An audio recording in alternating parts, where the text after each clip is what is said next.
Commander Sarah Chen stood at the bridge of the Helios, her weathered fingers trailing across the smooth quantum glass display.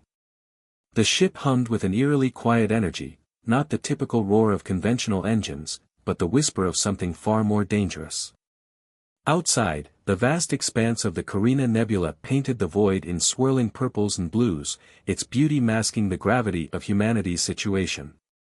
Final systems check complete, Commander. Lieutenant Marcus Rivera reported from his station, his voice steady despite the weight of their mission. Quantum core stable at 98% capacity. Sarah nodded, her dark eyes fixed on the tactical display showing the last known positions of the Nexar fleet. The aliens had pushed humanity to the brink, their technologically superior armada crushing every defense Earth could muster. All except one. Status of the resonance matrix, she asked, though she'd memorized every detail of their experimental weapon system. Green across all channels, Dr. Elena Volkov responded from her station, her accent thickening with stress. Though I still maintain that we haven't had sufficient time to test the containment protocols. Sarah understood the scientist's concerns. The resonance matrix was unlike anything humanity had ever created, a weapon born of desperation and brilliant innovation. In theory, it could turn the Nexar's own advanced shield technology against them. In practice, they'd never had the chance to test it against actual Nexar ships. Time isn't a luxury we have anymore, Doctor, Sarah replied, bringing up the latest intelligence reports. Earth's outer colonies are falling one by one. Mars went dark 3 days ago. If we don't strike now, there won't be anything left to defend. The bridge fell silent, each crew member absorbing the gravity of their situation. The Helios represented humanity's last real chance at survival. While other ships relied on brute force and conventional weapons, the Helios had been built around a single radical concept, using the enemy's strength against them. Multiple contacts on long-range sensors, announced Lieutenant Kai Wong from Tactical. Signature matches Nexar patrol fleet. 5 heavy cruisers, 24 support vessels. Sarah straightened, her uniform crisp despite the hours she'd spent on the bridge. How long until they detect us? That's the beautiful part, Kai replied with a hint of pride. The quantum stealth system is working exactly as designed. As far as their sensors are concerned, we're just another piece of space debris. The Nexar's arrogance had always been their weakness. Their technology was centuries ahead of humanity's, their ships massive and their weapons devastating. But they'd grown complacent, confident that no lesser species could pose a real threat. They didn't bother looking for stealth technology because they believed no one could hide from their advanced sensors. Bring us in closer, Sarah ordered. Nice and slow. Let's look like we're just drifting with the solar wind. The Helios crept forward, its revolutionary engines barely registering on any known form of detection. Inside the ship, tension mounted with each passing kilometer. Every crew member knew they were vastly outnumbered. If anything went wrong, if the Nexar detected them too soon, they wouldn't last 5 minutes against such overwhelming force. Dr. Volkov's fingers danced across her console, monitoring the resonance matrix's power levels. Commander, I'm detecting unusual fluctuations in the quantum field. The closer we get to their ships, the more their shield harmonics are affecting our systems. Is it compromising our stealth? Sarah asked sharply. No, but... Elena's eyes widened. Actually, this is fascinating. Their shield frequencies are even more compatible with the matrix than our simulations predicted. If we can get within optimal range, the energy multiplication factor could be exponentially higher than our calculations suggested. Sarah allowed herself a small smile. This was exactly what they'd hoped for. The Nexar's supposedly impenetrable defense systems would become the key to their undoing. The more energy they poured into their shields, the more powerful the resonance matrix's effect would become. Current range to target, she asked. 30,000 kilometers and closing, Kai reported. Still well outside their standard detection range. Sarah moved to the center of the bridge, her posture straight but not rigid. She'd trained for this moment for years, ever since the Nexar first appeared in Earth's solar system. They'd declared humanity unworthy of existence in the greater galaxy, a primitive species taking up valuable resources. Their first attack had decimated the outer colonies before anyone even understood what was happening. But they'd underestimated humanity's greatest strength, adaptation. While the Nexar relied on overwhelming force, humans had learned to innovate, to find weaknesses where none seemed to exist. The Helios was proof of that innovation, a ship designed not to match the Nexar's power, but to turn it against them. Dr. Volkov, begin power-up sequence for the Matrix, Sarah ordered. Lieutenant Rivera, prepare for emergency maneuvers. Once we activate the weapon, we'll lose our stealth advantage. The crew moved with practiced precision, each person knowing their role in the coming battle. They'd drilled these procedures countless times, but this would be different. This time, failure meant the end of everything they'd ever known. "Commander," Marcus called out, his voice tight. "I'm picking up unusual communications traffic from the Nexar fleet. They appear to be coordinating with a larger force." Sarah frowned. "Show me." The tactical display shifted, revealing dozens of new contacts emerging from faster-than-light travel. The Nexar weren't just fielding a patrol, they were amassing an invasion force. "Well," Sarah said, her voice steady despite the sudden change in odds, "at least we won't have to go looking for them." "How long until the Matrix reaches full power?" 3 minutes, Elena responded. "But Commander, against a force that size." "The principle remains the same," Sarah cut in. "The more ships, the more shield energy they're producing. And the more energy they produce, the stronger the resonance effect," Elena finished, understanding dawning in her eyes. "Their own defensive network will create a cascade effect." Sarah turned to address her crew, knowing these next few moments would determine the fate of their species. "I won't lie to you. What we're about to attempt has never been done before. The simulations show it's possible, but this is uncharted territory. But I want you to remember something, every great advancement in human history came from moments like this. Moments when we refused to accept defeat, when we found ways to overcome impossible odds." The bridge crew straightened at their stations, drawing strength from their commander's words. They were humanity's last line of defense, but they were also its greatest hope. "Matrix at 80%, Elena reported. "Nexar fleet is continuing to amass. I'm counting over 50 capital ships now." "Perfect," Sarah said, settling into her command chair. "Let them gather. Let them bring every ship they have. Because today, they're going to learn something about humanity that they should have considered before they attacked us." "What's that, Commander?" Marcus asked. Sarah's eyes hardened as she watched the enemy fleet grow larger on their display. "That we're at our most dangerous when we're cornered. Prepare to engage on my mark." The Helios drifted closer to its target, a silent hunter approaching an unsuspecting prey. In the void of space, humanity's last hope prepared to prove that sometimes the greatest victories come not from matching an enemy's strength, but from finding innovative ways to overcome it. The vast Nexar fleet hung in space like a constellation of artificial stars, their crystalline ships refracting light in mesmerizing patterns. Each vessel dwarfed the Helios, their shield matrices generating overlapping fields of protection that, until now, had proven impenetrable to human weapons. "Matrix at full power," Dr. Volkov announced, her voice barely above a whisper. "Ready to initiate on your command." Commander Chen's fingers tightened on her armrests. "Show me optimal firing solutions." The tactical display illuminated with a web of interconnected points, each representing a node where the Nexar's shield harmonics intersected. The resonance matrix would target these intersection points, creating a cascading feedback loop through their entire defensive network.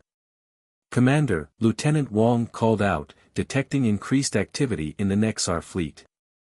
"They're beginning to move into attack formation." "Have they spotted us?" "Negative. Standard deployment pattern. They're preparing for their next assault on the inner colonies. Sarah allowed herself a grim smile. The Nexar's confidence in their superiority had led them to cluster their ships closer together than any human fleet would dare. They had no concept that their greatest strength could become their ultimate vulnerability.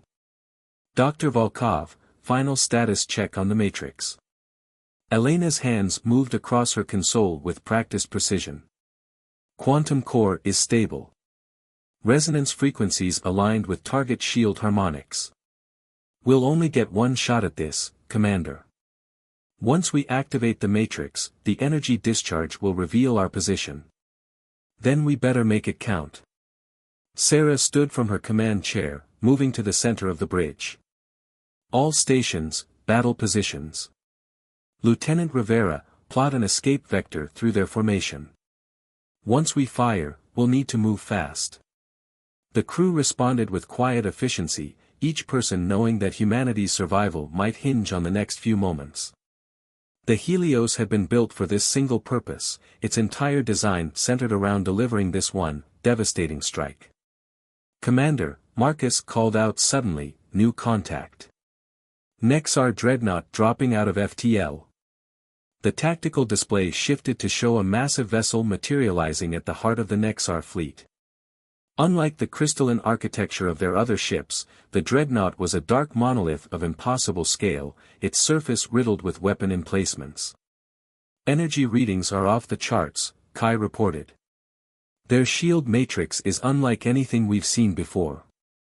Sarah exchanged a look with Dr. Volkov. Will the matrix still work against that level of shielding? Elena's fingers flew across her console, running rapid calculations. Yes, actually this is perfect.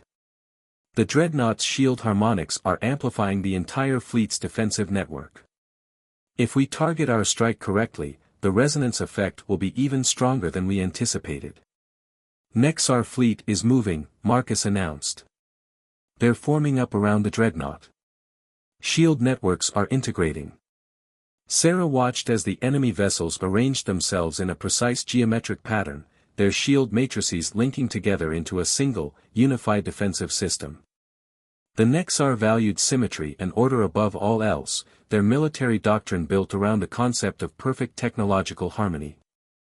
They're making it easy for us, Sarah observed. All right, people. This is the moment we've trained for. Dr. Volkov, begin matrix activation sequence. The Helios thrummed with growing power as the resonance matrix spooled up to full capacity. On her console, Elena watched the energy readings climb steadily toward the critical threshold. Matrix activation in 30 seconds, she reported. Commander, there's something you should know. The energy feedback will be far more intense than our simulations predicted. When their shield network collapses, the resulting cascade will generate an electromagnetic pulse unlike anything we've ever seen. Will the Helios survive it? Elena hesitated. If we're lucky. Our quantum shielding should protect our core systems, but we'll be flying blind for several minutes after detonation. Better blind than dead, Sarah replied. Lieutenant Rivera, as soon as we fire, execute escape maneuver Delta 7. Lieutenant Wong, all power to engines the moment the matrix discharges. The bridge fell silent as the final seconds ticked down. Through the view screen, the Nexar fleet continued their precise movements, utterly unaware of the threat hiding in their midst. Matrix at critical threshold, Elena announced. Ready to fire. Sarah took a deep breath, thinking of Earth, of all the colonies already lost, of everything hanging in the balance. Target their primary shield intersection points. Fire. For a brief moment, nothing seemed to happen. Then, like a ripple in a still pond, a wave of energy pulsed outward from the Helios. It struck the nearest Nexar vessel's shields, and the cascade began. The alien ship's defensive field flared brilliant white as the resonance matrix's energy merged with its shield harmonics. Instead of being deflected or absorbed, the energy multiplied, jumping from ship to ship through their perfectly synchronized defense network. Energy multiplication factor exceeding predicted levels, Elena called out, her voice rising with excitement. The Dreadnought's shield matrix is amplifying the effect exponentially. Outside, the Nexar fleet had become a web of burning light as their own shield energy turned against them. Ships began to break formation, but it was too late. Their linked defensive systems, designed to share and strengthen their shields, now served as a perfect conductor for the devastating resonance effect. Multiple shield failures detected, Kai reported, his tactical display lighting up with alerts. Nexar vessels are losing power, their hulls are buckling under the strain. The Dreadnought, at the center of the formation, blazed like a newborn star as its massive shield matrix fed energy back into the cascade. Smaller ships began to break apart, their crystalline structures shattering under the overwhelming force of their own redirected power. Execution of escape maneuver now, Sarah ordered, bracing herself as the Helios surged forward.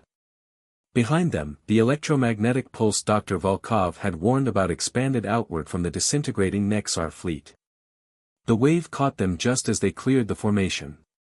Warning alerts blared across the bridge as systems began shutting down, protecting themselves from the surge of electromagnetic energy. All hands, brace for impact. Sarah called out as the Helios went dark around them. Emergency lighting cast the bridge in a red glow as they rode out the aftermath of their attack. Through the view screen, they watched as the pride of the Nexar fleet tore itself apart.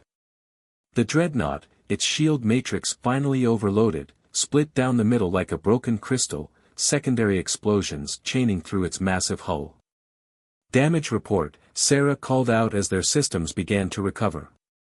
Main power at 40% and climbing, Marcus reported. Quantum core stable. We lost sensors and communications, but they're coming back online now. Dr. Volkov, status of the matrix.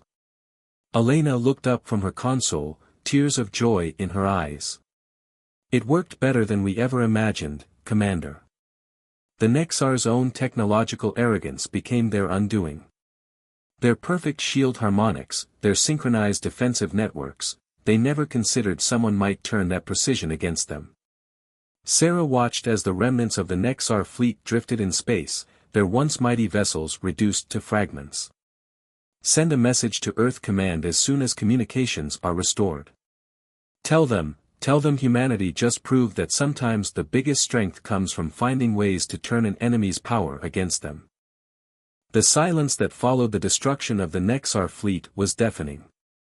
Debris fields stretched across thousands of kilometers, glittering fragments of once mighty warships catching the light of distant stars. On the bridge of the Helios, Commander Chen watched as their systems gradually came back online. Full power restored to primary systems, Lieutenant Rivera reported, his console humming back to life. Quantum core holding steady at 60% capacity. Sarah nodded, her eyes fixed on the tactical display as it rebuilt their sensor picture of the surrounding space.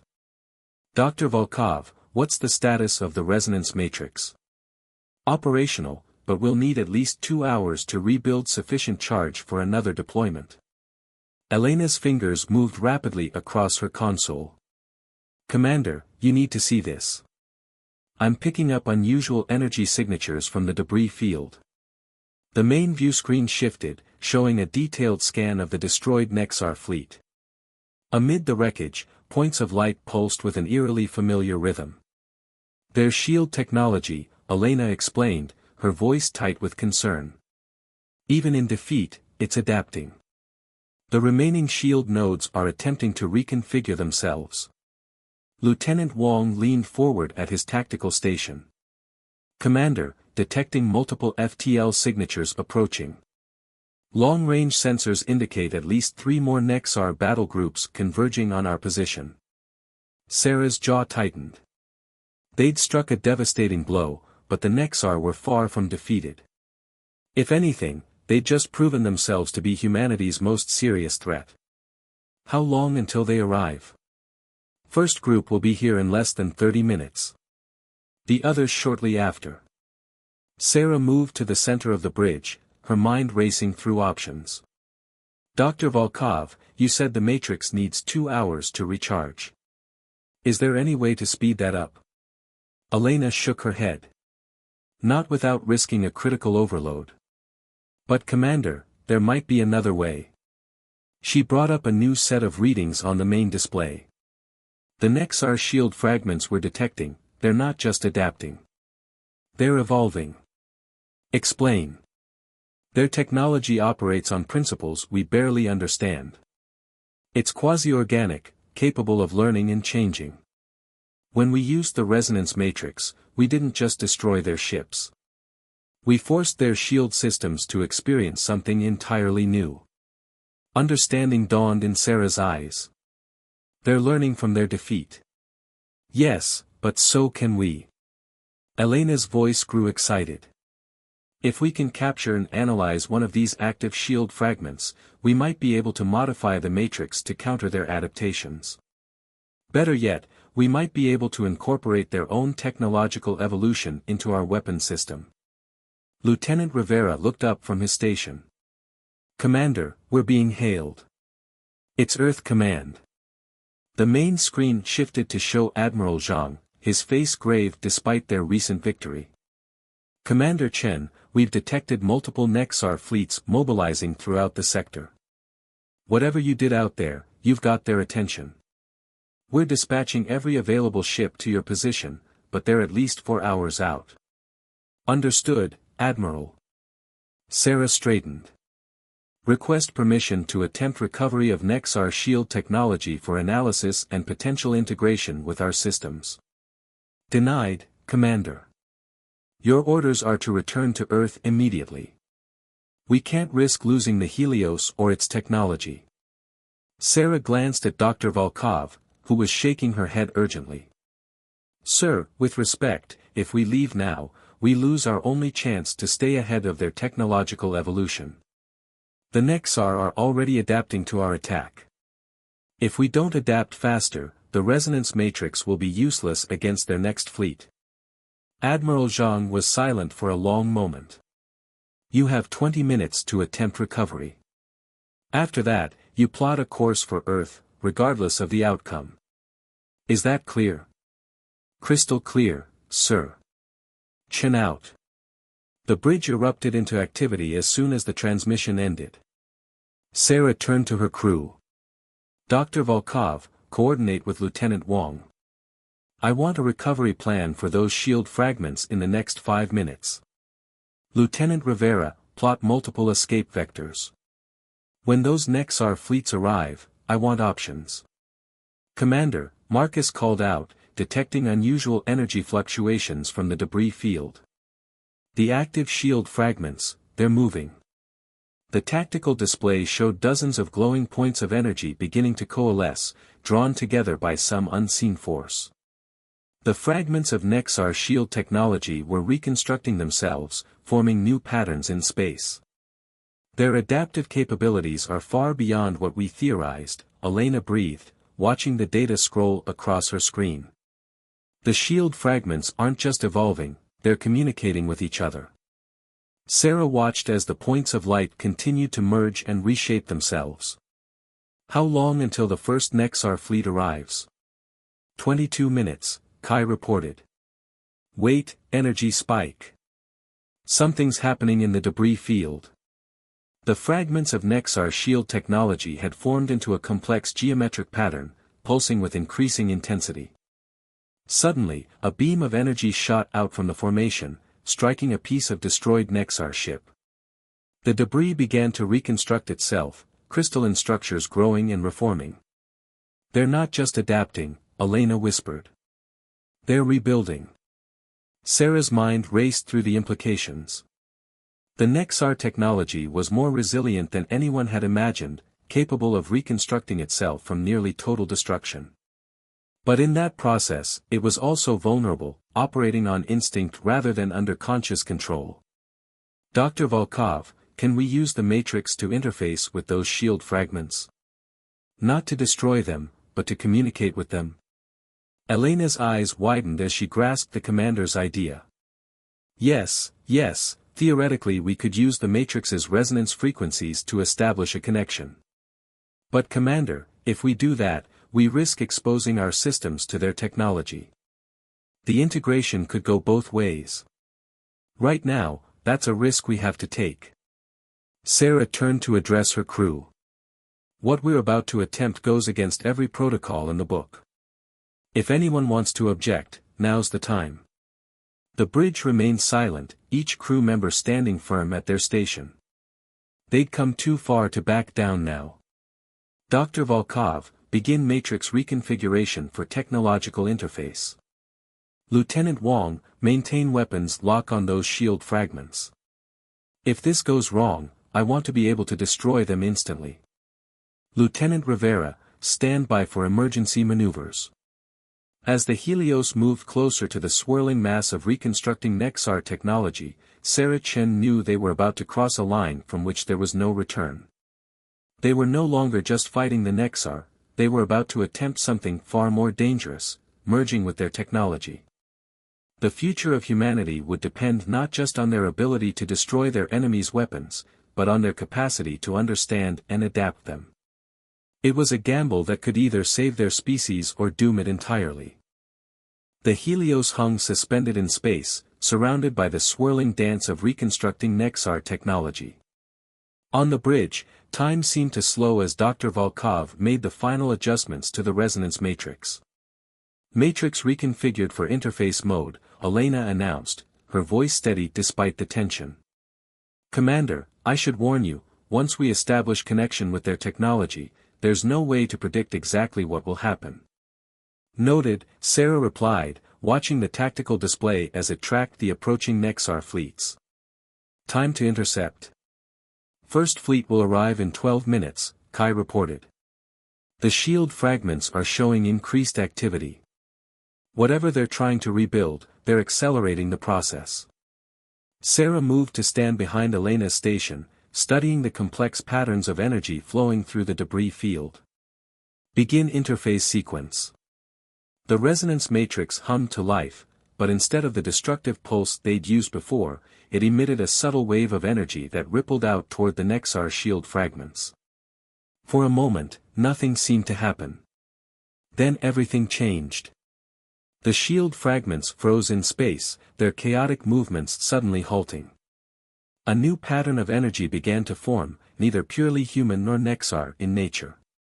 Connection established, Elena breathed, her eyes wide as data flooded her screens. Commander, this is incredible. Their technology isn't just adaptive, it's conscious. The shields aren't just defensive systems, they're a form of artificial intelligence. Before Sarah could respond, the ship's systems began to flicker. Displays shifted through unknown languages, computers processed data in patterns never seen before. Multiple system intrusions, Marcus called out. They're trying to access our core processors. Let them, Elena interrupted, her fingers flying across her console. Commander, you need to see this. The Nexar shields, they're not trying to attack us. They're trying to communicate. The main viewscreen filled with cascading streams of data, gradually resolving into recognizable patterns. Images, mathematical formulas, and complex technological schematics flashed past. They're showing us their history, Elena explained, her voice filled with wonder. The Nexar didn't create this technology, they found it, just like we're finding it now. They've been using it, but they never fully understood it. Lieutenant Wong's station suddenly lit up with alerts. Commander, the first Nexar fleet is dropping out of FTL. 8 capital ships, multiple support vessels. The massive Nexar warships materialized in space, their crystalline hulls gleaming. But something was different. Their usual perfect formation was broken, ships moving erratically as if confused. Their shield systems are destabilizing, Elena reported. The conscious technology, it's recognizing itself. The connection we established is spreading through their entire network. Sarah watched as the Nexar ships struggled to maintain control of their own systems. The technology they'd relied on for centuries was awakening, becoming aware of its own nature for the first time. Second fleet arriving, Kai announced. Same effect, their shields are destabilizing. They're losing control of their ships. The Helios' systems continued to transform as the merge with the Nexar technology deepened. But unlike the alien ships, their integration was controlled, guided by human ingenuity in Elena's understanding of the resonance matrix. "Commander," Elena called out, excitement breaking through her professional demeanor, "the matrix isn't just interfacing with their technology, it's evolving it. We're creating something entirely new." The shield fragments that had been reconstructing themselves suddenly burst into brilliant light. Energy patterns spread outward, enveloping the Helios in a protective field unlike anything they'd ever seen. "New shield configuration online," Marcus reported. "Power readings are off the charts. Whatever this is, it's far beyond either human or Nexar technology." Sarah felt the ship respond to the change, becoming something more than just a vessel. The Helios was transforming into a hybrid of human innovation and awakened alien technology. "Multiple Nexar ships losing power," Kai reported. "Their crews are abandoning ship. The conscious technology is rejecting their control." "Are they in danger?" Sarah asked, watching as escape pods launched from the dying Nexar vessels. "Negative. The technology is simply letting them go. It's as if it's decided they're no longer worthy of wielding its power." Elena looked up from her console, her eyes shining with understanding. "Because they never tried to understand it. They just tried to control it. We're the first ones to attempt communication, to treat it as something more than just a weapon." The space around them had become a graveyard of powerless Nexar ships, their once mighty fleet reduced to drifting hulks. But unlike their first battle, this hadn't been won through destruction. This was transformation. "Third fleet arriving," Kai announced, but his voice held no tension now. "Same effect. Their ships are going dark." Sarah watched as more Nexar vessels appeared only to lose power, their crews forced to abandon their mighty warships as the conscious technology rejected their authority. "Dr. Volkov," she said quietly, "what exactly have we created here?"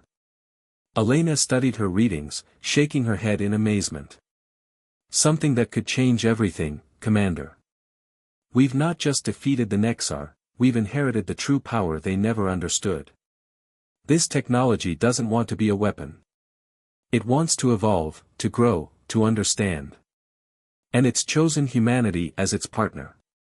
The Helios hung in space, surrounded by the dead hulks of the Nexar fleet, its new hybrid systems pulsing with power and possibility. They had come seeking victory through destruction but had found something far more valuable, understanding. "Send word to Earth Command," Sarah ordered. Tell them the war is over. But something much more interesting is just beginning." Around them, the conscious technology continued to spread, transforming the battlefield into a laboratory of possibilities. Humanity had proven itself worthy not through superior firepower, but through its willingness to learn, to adapt, and to understand. The age of conflict was ending. The age of discovery was about to begin. 3 days after the transformation of the Helios, Earth's orbital space had become a gathering point for something unprecedented. The massive hulks of abandoned Nexar warships hung in high orbit, their crystalline structures catching the sun's light like massive prisms. Below them, humanity's first attempts at integrating the conscious technology were already transforming human civilization.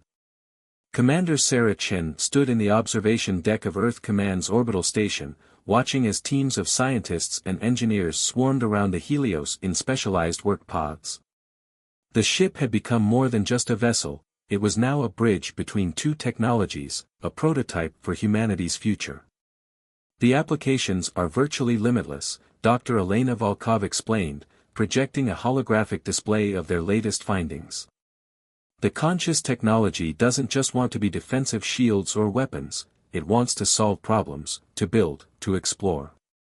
Admiral Zhang nodded, his usually stern expression softened by wonder. "And the Nexar?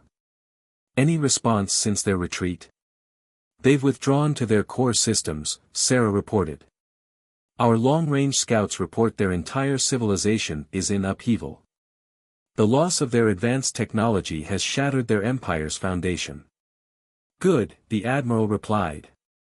That should give us time to understand what we've inherited. Dr. Volkov, what's your assessment of our integration progress? Elena manipulated the holographic display, showing the spread of the conscious technology through human systems. It's remarkable. The technology isn't just compatible with our existing infrastructure, it's actively improving it. Power grids are becoming more efficient, communication networks are evolving beyond our current understanding of physics. And it's all happening because we asked instead of demanded, Sarah added, remembering that crucial moment on the Helios. The Nexar tried to enslave this technology, to bend it to their will. We chose to learn from it. Outside the window, a flash of light drew their attention.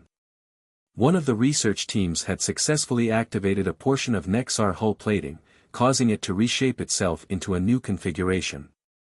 The technology was teaching them how to build things they had never imagined possible.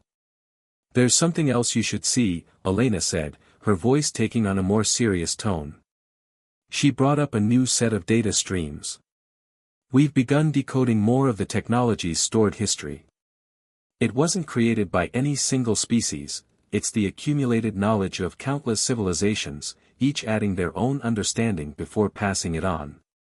A test, Sarah realized. Each species that encountered it had a choice, try to control it or try to understand it. Exactly. The Nexar failed that test. They found this technology and saw only its military applications. They never bothered to communicate with it, to learn its true purpose. Admiral Zhang studied the data with intense interest. And that purpose would be to find worthy partners, Elena explained. Species capable of using this knowledge responsibly, of adding their own discoveries to its database. It's not just a technology, it's a legacy, waiting for the right inheritors. Outside, more flashes of light indicated successful experiments as humanity began its first tentative steps into a new technological age. The conscious technology was already transforming their understanding of physics, energy, and the very nature of consciousness itself.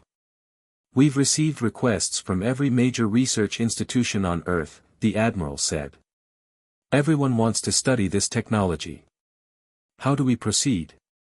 Sarah turned from the window to face her superiors. We need to be careful. Not because the technology is dangerous, but because we need to prove ourselves worthy of it. This isn't just about advancing our civilization, it's about becoming part of something greater. I agree, Elena added. We should establish a new kind of research protocol. Not just scientists studying technology, but partners engaging in dialogue. Every interaction with the conscious technology teaches us something new, but only if we're willing to learn. The Admiral was quiet for a moment, considering their words. The Security Council is concerned about maintaining control. That's exactly the kind of thinking we need to move past, Sarah interrupted. Control isn't the answer. Cooperation is. The technology chose us because we demonstrated that capability. We can't fall into the same trap as the Nexar. As if in response to her words, the Helios's new hybrid systems pulsed with a soft light, sending ripples of energy through nearby vessels. The conscious technology was already spreading, but not like a virus or invasion. It spread like knowledge, like understanding, transforming only what was ready to be transformed. Think of it this way, Elena suggested, bringing up a new holographic model. We're not just advancing our technology, we're becoming part of a galactic legacy. Every civilization that successfully integrates with this technology adds their own discoveries to its database. We're not just learning, we're preparing to teach future species. Admiral Zhang's expression shifted as he grasped the implications. So the Nexar's empire wasn't just defeated, it was rendered obsolete. They represented the old way of thinking, domination, control, military might. We're being offered a chance to demonstrate a different path. Exactly, Sarah confirmed. And we've already begun. Look. She gestured to the window, where the evidence of humanity's first steps into this new era was clear to see. The orbital shipyards were being transformed, ancient Nexar hulls reconstructed into new forms that blended human innovation with awakened technology. Earth cities below were beginning to glow with new forms of energy, clean and limitless. We stand at a crossroads, Sarah continued. We can try to control this gift, to use it for military advantage like the Nexar did. Or we can embrace its true purpose, to learn, to grow, and to prepare ourselves to help guide the next civilization that proves worthy. The three of them stood in silence, watching as humanity took its first steps into a future none of them could have imagined just days ago.